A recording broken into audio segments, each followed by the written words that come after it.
Hello hi नमस्कार। Big FM ची मी आहे आरजे पल्लवी। हेल्थ की बात बिग एफएम के साथ या विशेष कार्यक्रमामध्ये तुमच्या सगळ्यांचं स्वागत आहे। आज अशा एका डॉक्टरांना आपण भेटणार आहोत। कसं असतं घरामध्ये लग्न झाल्यानंतर गुड न्यूज कधी हा मोठा प्रश्न विचारला जातो बरं का। त्या मुलीकडे त्या मुलाकडे एका आशेने पाहिलं जातं, काय गुड न्यूज कधी असं विचारलं जातं। त्यावेळेला त्यांना प्रश्न विचारल्यानंतर ते थोडेसे कन्फ्यूज होतातच। पण पुढे जाऊन काही अडचणी आल्या, काही प्रॉब्लेम्स असतील तर अशा वेळेला योग्य त्या डॉक्टरांचा सल्ला घेणं आणि या अडचणीवरती मात करणं हे प्रत्येकाचं, घरातल्या प्रत्येक व्यक्तीचं हे कर्तव्य बरं का। आणि तुमचा हाच प्रॉब्लेम सॉर्ट करण्यासाठी आज आपण एका डॉक्टरांना भेटणार आहोत, ज्या स्वतः स्त्रीरोग तज्ञ आहेतच, याशिवाय आयव्हीएफ कन्सल्टंट म्हणून काम करतात। डॉक्टर लता पाटील मिठाकोल मॅडम आज आपल्या सोबत असणार आहेत। एमबीबीएस डीजीओ एफसीपीएस त्या आहेत आणि सोलापुरात आयव्हीएफ कन्सल्टंट म्हणून कार्यरत आहेत। सोलापुरात मितांशू हॉस्पिटलमध्ये त्या कार्यरत आहेत। मॅम, बिग एफएम मध्ये मनापासून स्वागत आहे, या कार्यक्रमात मनापासून स्वागत आहे। थँक्यू। सगळ्यात आधी पहिला प्रश्न की वंध्यत्व म्हणजे नेमकं काय? वंध्यत्व म्हणजे प्रजनन क्षमतेचा अभाव असणे किंवा वंध्यत्व म्हणजे स्त्री आणि पुरुष यांच्यामध्ये काही कारणांमुळे गर्भधारणा न होणे, ह्यालाही वंध्यत्व म्हणतात। समजा आता लग्न झालेले दाम्पत्य 1 वर्ष नियमित लैंगिक संबंध ठेवून आणि असुरक्षित संबंध ठेवून जर त्यांना गर्भधारणा नाही झाली तरी त्याला आपण वंध्यत्व म्हणतो आणि आम्ही त्यांना सांगतो की लवकरात लवकर उपचार करून घ्यायला हवे। किंवा 35 वर्षानंतर जर सतत नियमितपणे दाम्पत्यांमध्ये लैंगिक संबंध येऊनही 6 महिन्यात त्यांना गर्भधारणा नाही झाली तरी त्याला आपण वंध्यत्व म्हणजे इन्फर्टिलिटी म्हणतो आणि त्यांनी डॉक्टरांना अप्रोच करायला पाहिजे। या वंध्यत्वाची कारणं कोणकोणती आहेत? वंध्यत्वाची कारणं स्त्रीमध्ये पण असू शकतात, पुरुषांमध्ये पण असू शकतात। असं नाही की फक्त स्त्री, तर स्त्रियांमधील कारणे म्हणजे अंडाशयात अंड तयार न होणं, अंड न फुटणं किंवा ट्यूब्स मध्ये ब्लॉकेज किंवा हार्मोनल प्रॉब्लेम्स लाईक पीसीओडी, आता जे वाढतं आहे पॉलिसिस्टिक ओव्हॅरियन सिंड्रोम म्हणतो आपण त्याला, आणि एंडोमेट्रियोसिस असणं किंवा गर्भाशयाच्या गाठी, काही आजार, हे स्त्रियांमधले। पुरुषांमधील समस्या म्हणजे शुक्राणू कमी असणे, शुक्राणू नसणे किंवा शुक्राणूंची हालचाल कमी असणे। दुसरे म्हणजे सीमेन तयार होण्यास अडथळे म्हणजे ट्यूब्स मध्ये ब्लॉकेज आणि लैंगिक समस्या म्हणजे सेक्शुअल डिस्फंक्शन लाईक इम्पोटन्सी, आणि मद्यपान, धूम्रपान आणि ड्रग्ज घेत असतील तर त्यांच्यामध्ये पण शुक्राणूची क्वालिटी बिघडलेली असते। हे आहेत काही समस्या। आणि दोघांमध्ये कॉमन म्हणजे स्ट्रेस, लाईफस्टाईल हजार्ड्स, हे सगळे दोघांमध्ये कारण असू शकतात। अच्छा, आता विज्ञान खूप पुढे गेलेलं आहे, म्हणजे पूर्वी ज्या गोष्टी पॉसिबल नव्हत्या त्या आता पॉसिबल झालेल्या आहेत, कारण अनेक नवनवीन शोध लागलेले आहेत। तर या वंध्यत्व निवारणासाठी कोणकोणती उपचार पद्धती आता सध्या अवेलेबल आहे? आताच्या ह्या काळात बरेच उपचार पद्धती आहेत, जसे की औषधोपचार ज्यामध्ये ओव्युलेशन इंड्युसिंग ड्रग्ज वापरतो आपण, आणि आययुआय म्हणजे इंट्रायुट्राइन इन्सेमिनेशन, आयव्हीएफ म्हणजे इन विट्रो फर्टिलायझेशन, इक्सी आणि सरोगसी, हे डिफरंट टाइप्स ऑफ मोडॅलिटीज आहेत ट्रीटमेंटचे। ही उपचार पद्धती थोडीशी महाग आहे अशी लोकांची तक्रार असते, तर काय कारण आहेत की ही उपचार पद्धती एवढी महाग असू शकते? म्हणजे आता सगळ्याच गोष्टीचा विचार केला तर खरं बघायला गेलं तर ही उपचार पद्धती तेवढी अवघड पण आहे, तर काय सांगाल याबद्दल? उपचार पद्धती महागडं म्हणजे आपण त्यासाठी आता पेशंटने डॉक्टरांकडे जायला पाहिजे, डॉक्टरांची फीस द्यायला पाहिजे, आणि औषधोपचार जेव्हा देतो त्या औषधांची किंमत ते जास्त असतं, आणि इंजेक्शन्स लागतात काही जे महागच असतात, कारण ते हार्मोन प्रोड्युसिंग इंजेक्शन असतात, हार्मोन्स असतात ते, आणि त्याची किंमत जास्त असते। आणि मग प्रोसिजर्स, आययुआय हे प्रोसिजर करायला किंवा आयव्हीएफ करायला याच्यामध्ये खूप कॉस्टली इक्विपमेंट्सची इन्व्हेस्टमेंट असते आणि त्याद्वारे हे प्रोसिजर करतात। त्यामुळे आयव्हीएफ, इक्सी ह्याच्यासाठी लाखांच्या वरच ट्रीटमेंटचा खर्च येतो। वंध्यत्व निवारण करण्यासाठी एक निदान होणं गरजेचं आहे, तर हे निदान किंवा ही तपासणी कोणती असते? वंध्यत्वाचे निदान करण्यासाठी पुरुषांमध्ये आणि स्त्रियांमध्ये काही तपासण्या कराव्या लागतात. तर स्त्रियांमध्ये आपण ब्लड टेस्ट करतो, ज्याच्यामध्ये हार्मोनल असेसमेंट करतो, की FSH, LH, AMH, प्रोलॅक्टिन हे हार्मोन्स आपण तपासून बघतो आणि त्यानंतर सोनोग्राफी, अल्ट्रासाउंड, HSG, लॅप्रोस्कोपीनी करतो आपण. पुरुषांमध्ये वीर्य विश्लेषण म्हणजे सीमेन एनालिसिस, हार्मोनल असेसमेंट म्हणजे हार्मोनल असेसमेंटमध्ये FSH, LH, टेस्टोस्टेरॉन ह्या हार्मोन्सचे लेवल्स आपण चेक करतो. स्क्रोटल अल्ट्रासाउंड आणि फिजिकल शारीरिक तपासणी करून पाहावे लागते पुरुषांमध्ये. आणि तिथून मग ज्या वेळेला रिपोर्ट येतील त्यावेळेला त्या पुढे रिपोर्टच्या आधारे आपण ट्रीटमेंट चालू करू शकतो. प्लॅन ऑफ ऍक्शन आपण घेऊ शकतो. अच्छा. साधारणपणे ही जी उपचार पद्धती आहे ती किती दिवस चालते? साधारणपणे म्हणजे कमीत कमी 1 महिना, जास्तीत जास्त 1.5-2 वर्ष असंही चालू शकतं. अच्छा. कारण ते ट्रीटमेंट चालू करणे म्हणजे बेसलाईन सिंपल टू कॉम्प्लेक्स असं ते असतं. म्हणजे 2-3 महिने आपण नुसतं मेडिसिन देऊन बघतो बर. आणि त्यात नाही सक्सेस आलं तर नेक्स्ट इंजेक्शन, सोनोग्राफी आपण ओव्ह्युलेशन स्टडी करत मग ते हार्मोनचे इंजेक्शन देतो. मग त्यांना ते त्यावेळेस संबंध ठेवायचं कधी नाही ते सगळं सांगतो. आणि त्यांना दिवसाआड किंवा सलग 4-5 दिवस सोनोग्राफीला बोलवतो. असं मिनिमम 1 महिना सक्सेस झालं तर वेल एंड गुड. नाहीतर मग परत नेक्स्ट स्टेप म्हणजे नुसतं टॅबलेट्स देणं, सोनोग्राफी करणं आणि हार्मोनचे इंजेक्शन वाढवणं. असं 2-3 महिने करतो आम्ही. त्यात नाही सक्सेस झालं तर मग अजून डीप इन्व्हेस्टिगेशन म्हणजे लॅप्रोस्कोपी करून गर्भाशयाला किंवा अंडाशयमध्ये किंवा ट्यूब्समध्ये काही अडचण आहे का? कुठे अडथळा आहे का? ते सगळं आम्ही लॅप्रोस्कोपी आणि हिस्टेरोस्कोपीनी तपासणी करून बघतो. त्याच्यात समजा काही अडचण असेल त्याचं तिथल्या तिथे ट्रीटमेंट म्हणजे सर्जरी वगैरे करतो. आणि समजा त्यात काही नाही निघालं तर मग नेक्स्ट स्टेप म्हणजे इंजेक्शन्स देऊन IUI करणं आणि ते 2-3 सायकल बघतो. त्याच्यात सक्सेस आलं तर वेल एंड गुड. नाही तर मग नेक्स्ट स्टेप म्हणजे आम्ही IVF सांगतो पुढचं. अच्छा. डिपेंड्स ऑन तुमचं शरीर कसं रिस्पॉन्स देत. ह्या ट्रीटमेंटमध्ये पेशंटकडूनही तसा रिस्पॉन्स आम्हाला मिळायला पाहिजे. म्हणजे पेशंटच्या बॉडीमध्ये हार्मोनल रिस्पॉन्स जे योग्य असायला पाहिजे त्यानुसार मिळालं की सक्सेस होणार. अच्छा. ज्या वेळेला वंध्यत्व निवारणाची एखादी उपचार पद्धती एखादी स्त्री किंवा पुरुष स्वीकारल्यानंतर ज्या वेळेला ती ट्रीटमेंट चालू होते त्यावेळेला कोणती काळजी घ्यावी? दोघांनी पण. हां. तर स्त्री जेव्हा डॉक्टर ॲडवाईस करतात, की तुम्ही बाबा ह्या टाइपचं ट्रीटमेंट तुम्हाला आम्ही चालू करणार आहे. मग त्या दोघांनी म्हणजे हसबंड वाईफ दोघांनीही ॲक्सेप्ट करून एकमेकांना सपोर्ट करायला पाहिजे. कारण ह्या दरम्यान पेशंटला डॉक्टर जेव्हा बोलवतात त्या वेळेस जावं लागतं आणि वेळेवर जावं लागतं. त्यामुळे त्या वेळेत घरची कामं बाजूला ठेवून किंवा घरच्यांनी सपोर्ट द्यायला पाहिजे, की तुझं आता आज आहे अपॉइंटमेंट जा. असं सगळ्यांकडून सपोर्ट मिळावं लागतं. म्हणजे त्या क्षणी ती पेशंट तणावाखाली न येता ती हॉस्पिटलमध्ये ट्रीटमेंटसाठी येऊ शकते. म्हणजे फिजिकली रिलॅक्सेशन जेवढं महत्वाचं आहे तेवढंच mentally relaxation is very important. वंध्यत्व आपण टाळू शकतो का? हां, टाळू शकतो. काही प्रमाणात जे म्हणजे जन्मजात म्हणतो ना, तसे प्रॉब्लेम्स असतील तर तिथे आपण टाळू शकत नाही. म्हणजे स्त्रियांमध्ये कधी-कधी गर्भाशयच नसतं, हां. अंडाशय नसतं किंवा पुरुषांमध्ये शुक्राणू अंडकोश ते नसतं किंवा मग एकदम छोटे असतात ते. तशामध्ये आपण टाळू शकत नाही. आणि टाळू सारखे जे असतात ना, ते आपण बिफोर मॅरेज पासूनच ते आपण म्हणजे स्त्रियांनी किंवा पुरुषांनी प्रयत्न करायला पाहिजे. जसे की म्हणजे वजन जास्त वाढू देऊ नये किंवा त्यांची लाईफस्टाईल जी आहे ना, म्हणजे स्मोकिंग करू नये, ड्रिंक्स कमीत कमी आणि ड्रग्सचा वापर करू नये. हे सगळे आपण टाळण्यासारखे आहेत. ह्या सगळ्यांचा इफेक्ट पुरुषांमध्ये आणि स्त्रियांमध्ये चांगल्या क्वालिटीचे एग्स तयार होऊ देत नाहीत ते. म्हणजे एग्सच्या क्वालिटीवर इफेक्ट होणार ह्या सगळ्याचा. म्हणून obesity is also very harmful for both male female. Okay. म्हणून weight control, regular exercise, diet हे हे सगळे खूप महत्वाचे असतात.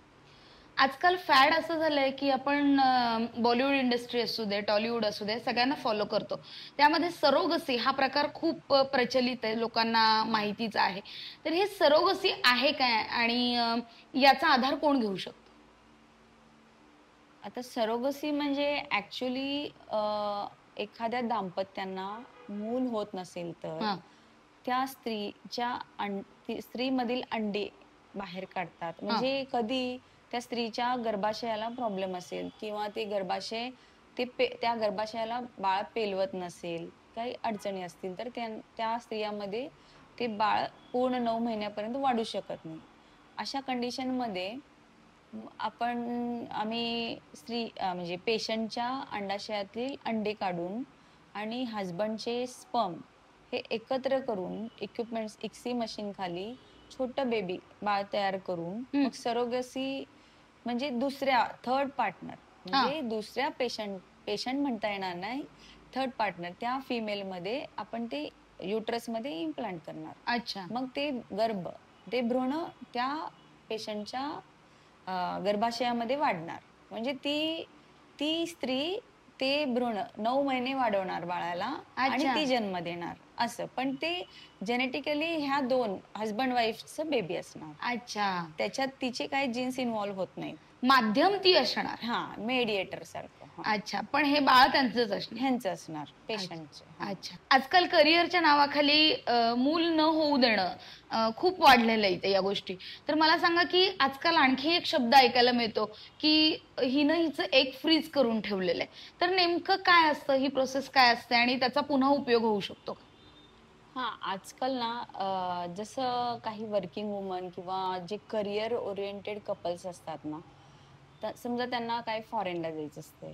त्या काय करतात तर म्हणजे आता फॅसिलिटी अवेलेबल आहे म्हणून तर हसबंड फॉरेनला जाणार आहे म्हणून आणि हिचं जर ट्रीटमेंट चालू असेल किंवा हिला 6 महिन्यानंतर प्रेग्नन्सी चान्स घ्यायचा असेल, तर मग ती हसबंडला सांगणार, की आमच्याकडे येऊन सिमेन सॅम्पल फ्रीज करून ठेवा. म्हणजे आम्ही ते सॅम्पल घेणार आणि फ्रीज करून ठेवणार आणि अच्छा. जेव्हा वाटणार, की 6 महिन्यानंतर योग्य वेळ आहे, मी कन्सीव्ह करू शकते, अच्छा. त्यावेळेस मग ती येणार आमच्याकडे, की आता तुम्ही ट्रीटमेंट चालू करा आणि मग आम्ही ते जे फ्रीज केलेलं सीमेन आहे ना, ते वापरून मग तिला आय-यू-आय करणार असं. यात तिला पॉसिबिलिटी किती असते पण? असते सक्सेस 80% आहे. अच्छा. हो. म्हणजे आता हे सगळं ज्याच्या त्याच्या अवेलेबिलिटी किंवा या गोष्टीवरती अवलंबून. त्यावरती ते डिसाईड होतं. अच्छा, अच्छा.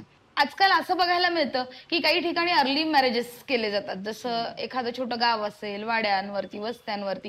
मुलगी 15 वर्षाची, 13 वर्षाची झाली, की लगेच लग्नाचा विचार केला जातो. ही एक बाजू झाली. आणि दुसरी बाजू अशी आहे, की करियर ओरिएंटेड मुली असतात, ज्या लेट मॅरेज करतात. मग त्या सगळ्याच गोष्टींना लेट व्हायला लागतं. या सगळ्यांचा परिणाम वंध्यत्वावरती होतो का? वंध्यत्व अर्ली मॅरेजेस म्हणजे आता काही ठिकाणी आई वडील ऊस तोडीसाठी जातात. हो. तर ह्या ठिकाणी सिच्युएशन मध्ये म्हणजे जे लहान असतात मुलं मुली आजकाल मीडियाच्या इफेक्टमुळे त्यांचे बरोबर. फिजिकल रिलेशन वगैरे होतात. म्हणजे बिफोर मॅरेज ते कन्सीव्ह होतात. अच्छा. हे म्हणजे आता आजकाल आम्ही बघतोय. तर त्या पेशंटमध्ये काय होतं म्हणजे कॉम्प्लिकेशन्स खूप होतात. म्हणजे बीपी वाढणं, झटके येणं, मृत्यू होणं, बापरे! मॅटर्नल मॉर्टॅलिटी हे सगळे ते अर्ली मॅरेजेसचे इफेक्ट आहेत. Early marriages means early conception. हं, हं, हं. मग लेट मॅरेजेस जे करिअर ओरिएंटेड असतात, की त्यांना नाही आधी मला जॉबच करायचे, मला 30 वर्षापर्यंत विचारू नका, 28 वर्षापर्यंत विचारू नका, असे म्हणणाऱ्या मुली आजकाल वाढलेत. मी शिकलेली आहे, मी कमवणार आधी, मग नंतर बाळ पाहिजे मला, असं म्हणणारे आजकाल खूप झालेत. तर त्यांना जेव्हा त्यांचं करिअर सेट झालेलं असतं, तेव्हा मुलं होत नाही. मग त्यावेळेस मग ते ट्रीटमेंटसाठी येतात. मग तेव्हा सगळे हे असे treatment, oral treatment, injectable treatment, I-you-I, IVF हे सगळे त्यांच्यासाठी अप्लाय करावं लागतं आम्हाला. आणि तेव्हा कॉस्टली होणार म्हणजे आणि कॉस्टली होणार प्लस साइड इफेक्ट्स पण खूप होणार त्यांना. अच्छा. प्रेग्नन्सी म्हणजे ते कन्सीव्ह झाल्यावर अबॉर्शनचे चान्सेस, बीपी वाढायचे चान्सेस, शुगर व्हायचे चान्सेस हे सगळे कॉम्प्लिकेशन्स वाढतात. म्हणजे एकूण ते सुखरूप गर्भधारणा नसते त्यांच्यामध्ये. लेट मॅरेजेस मध्ये. अच्छा. आणि मला याच प्रश्नाला जोडून असा प्रश्न विचारायचा आहे की ऍक्च्युअल मेल आणि फिमेलचं एज कुठपर्यंत असतं ज्यांना वंध्यत्व निवारणासाठी उपचार पद्धती स्वीकारता येते? स्त्रियांमध्ये 45 वर्षापर्यंत आम्ही ऍडवाइस करतो आणि पुरुषांमध्ये 55. कारण त्यापुढे जर आपण दिलो ट्रीटमेंट आणि सक्सेस जरी झालं, म्हणजे प्रेग्नन्सी पॉझिटिव्ह आली, तरी कसं त्या बेबीमध्ये जेनेटिक किंवा क्रोमोझोमल ॲबनॉर्मॅलिटीज दिसू शकतात, ज्याच्यामुळे आपल्याला ते परत अबॉर्शनच करावं लागतं. अच्छा. तर ते चांगलं नसतं. म्हणजे सक्सेस रेट कमी असतो कमी तिथे. असतं. हो. म्हणून त्याच्या आतच विचार केला तर ही हो, उपचार हो. पद्धती आतच. यशस्वी हां. होऊ शकते. आणि 30 क्रॉस केल्यावर जेव्हा प्रेग्नन्सी येते त्या स्त्रीला, तेव्हाही आम्ही काही टेस्ट करतो. Blood test, genetic testing, chromosomal abnormality का त्या फिटसमध्ये काही प्रॉब्लेम आहे का? कारण 30च्या नंतर क्रोमोझोमल ॲबनॉर्मॅलिटीज कॉमन असतात. म्हणजे डाउन्स, पटाऊ असे काही क्रोमोझोमल जास्त प्रमाणात दिसतं त्यांच्यामध्ये. म्हणून अच्छा. भ्रूणाचे टेस्ट करून बघतो, की ह्या बेबीमध्ये काही प्रॉब्लेम आहे का? मग ते सगळं नॉर्मल असेल तर मग ते कंटिन्यू करतो. अच्छा. ही उपचार पद्धती घेतल्यानंतर अनेकांचं बरं का समाजामध्ये असा दृष्टिकोन आहे की बऱ्याच वेळेला ही उपचार पद्धती फेल जाते आणि मग त्यावेळेला आपण डॉक्टरांना दोष दे, कुठे हॉस्पिटलला दोष दे, असा प्रकार समाजामध्ये सध्या चालू आहे. पण ही उपचार पद्धती फेल होण्यामागे कारणं कोणकोणती आहेत? आता एखादी उपचार पद्धती त्या पेशंटला दिलो आणि त्याच्यामध्ये पेशंटच्या बॉडीचा रिस्पॉन्स म्हणजे पेशंटचे हार्मोनल चेंजेस पॉझिटिव्हरित्या व्हायला पाहिजे. ते जर झाले नाही तर निगेटिव्ह येणार. आणि ते क्रोमोझोम्स मदर आणि फादरचे क्रोमोझोम जुळायला पाहिजे आणि परफेक्ट बेबी फॉर्म नसेल तरी ते फेल होणार. अच्छा. हां. आणि समजा गर्भाशयाची मधील लवचिकता कमी झाली, बर. तरी पण नाही होत ते पॉझिटिव्ह. मग ते फेलच होणार. म्हणजे डॉक्टरांना दोष देण्यापेक्षा हां. तुमच्या फिजिकल हां. गोष्टी असतील, मेंटली गोष्टी असतील, त्यावरती लक्ष दिलं किंवा मला वाटतं की त्यांनी जेवढं पॉझिटिव्ह राहील हां, तेवढ्या त्या पॉझिटिव्ह. गोष्टी त्या पुढे येतील. दोघांनीही पॉझिटिव्ह राहायला पाहिजे, स्ट्रेस फ्री राहायला पाहिजे आणि फिजिकल एंड मेंटल स्ट्रेस होऊ देऊ नये त्यांनी. पहिला बेबी जर वंध्यत्व निवारण उपचार पद्धतीनं झाला असेल, तर दुसरी प्रेग्नन्सी कन्सीव्ह नॅचरली होऊ शकते का?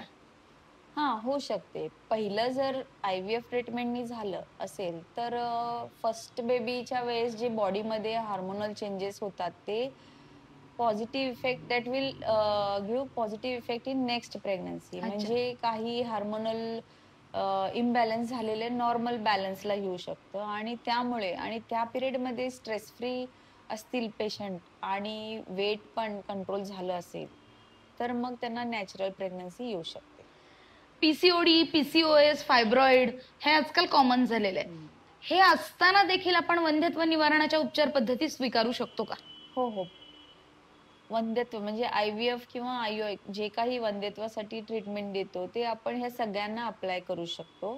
आणि अप्लाय करूनही होत नसेल, तर मग लास्ट स्टेज आधी ते म्हणजे फायब्रॉइड असेल, तर फायब्रॉइडची सर्जरी करायला पाहिजे किंवा ट्यूबल ब्लॉकेज असेल, तर ब्लॉकेजची सर्जरी करायला पाहिजे. पीसीओडी असेल, तर मग ते ड्रिलिंग म्हणजे ते जे मल्टिपल एग्ज तयार झालेले असते छोटे-छोटे, ते सगळे इलेक्ट्रिक करंटने आपण ते फोडतो. म्हणजे ड्रिलिंग म्हणतो आपण त्याला. बर.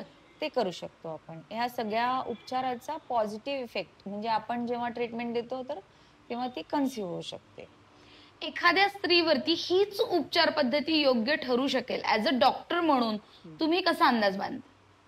आम्ही पेशंटची कॅटेगरी करतो. हां, म्हणजे हां. ग्रुप्स करतो, आणि एज वाईज ह्या कॅटेगरीमध्ये ओन्ली ओरल मेडिसिन, मग दुसऱ्या कॅटेगरीमध्ये इंजेक्टेबल प्लस ओरल आणि तिसऱ्या, चौथ्या अशामध्ये आपण आय-व्ही-एफ असं करू शकतो. आणि एज कन्सिडर करून समजा सगळं नॉर्मल आहे, काही प्रॉब्लेम नाही आणि एज जास्त असेल, तर खूप वेळ औषधोपचार करण्यात वाया न घालवता आपण हायर ट्रीटमेंट करू शकतो. अच्छा. म्हणजे डिपेंड ऑन पेशंट की कसं काय आहे? पेशंट रिलेटेड अच्छा. बऱ्याच प्रश्नांची उत्तरं तुम्ही आत्तापर्यंत दिली, पण जे पाहतायत त्यांना मेसेज काय द्याल? आत्तापर्यंत एवढ्या वर्षाची तुमची प्रॅक्टिस आहे. पण त्यांना काय सांगाल? काय कानमंत्र द्याल? वंध्यत्व निवारणाबद्दल मी काही सांगू शकते, की वंध्यत्व तुमच्यामध्ये तुम्हाला कळून आलं, की लग्नानंतर 1 वर्षात मूल राहत नसेल हम्म. तर मग त्या दाम्पत्यांनी योग्य वेळी योग्य डॉक्टरांकडे जाऊन सल्ला घ्यायला पाहिजे आणि दुसऱ्या लोकांच्या सांगण्याला किंवा चुकीच्या मिथ्सला बळी न पडता हम्म. डॉक्टरांच्या सल्ल्यानुसार ट्रीटमेंट घ्यावा. आजकालच्या करिअर ओरिएंटेड दाम्पत्यांना मी एवढंच सांगू शकते की त्यांनी योग्य वेळेत सॉरी आजकालच्या करिअर ओरिएंटेड दाम्पत्यांना मी सांगू इच्छिते की योग्य वयात लग्न करावे आणि समजा लग्नाच्या 1 वर्षात मूल राहत नसेल तर योग्य आणि परफेक्ट डॉक्टरांकडे जाऊन सल्ला घ्यावा आणि करिअर ओरिएंटेड राहून पोस्टपोन करू नये, म्हणजे गर्भधारणा पोस्टपोन करू नये आणि समजा वेळ आली की त्यांना IUI, IVF अशा ट्रीटमेंटची गरज भासली तर त्याच्यामध्ये तुमच्याच अंडाशय आणि शुक्राणूचा वापर करून ट्रीटमेंट दिले जाते की लोकांच्या ऐकण्यावरनं असं समजू नका की ते चुकीचं आहे, त्याच्यामध्ये प्रॉब्लेम्स येतात असं किंवा पैशासाठी असं तसं काही नाहीये. तर तुम्हाला आता त्या ट्रीटमेंटची गरज आहे म्हणून डॉक्टर तुम्हाला सल्ला देतील आणि तुम्ही त्यांना फॉलो करा.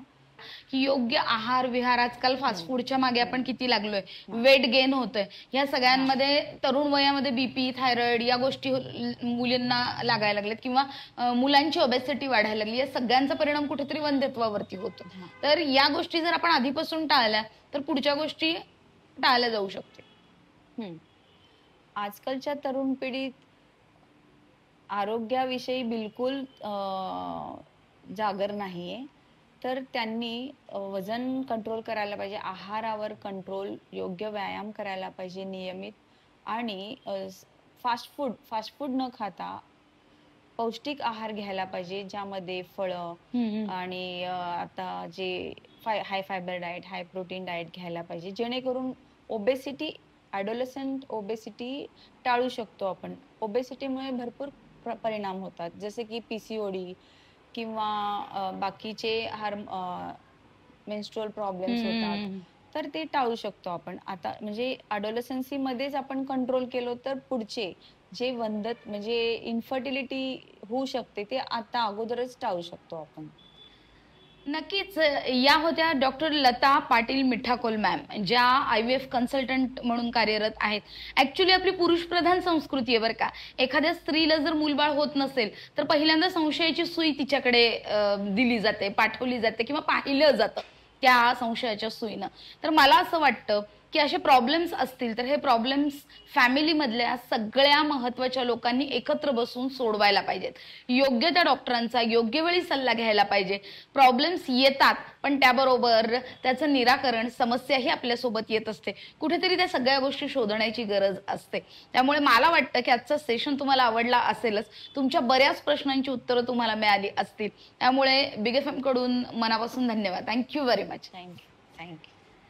ऐकत रहा बिग FM वरती हेल्थ की बात बिग FM के साथ, हा विशेष कार्यक्रम धुन बदल तो देखो.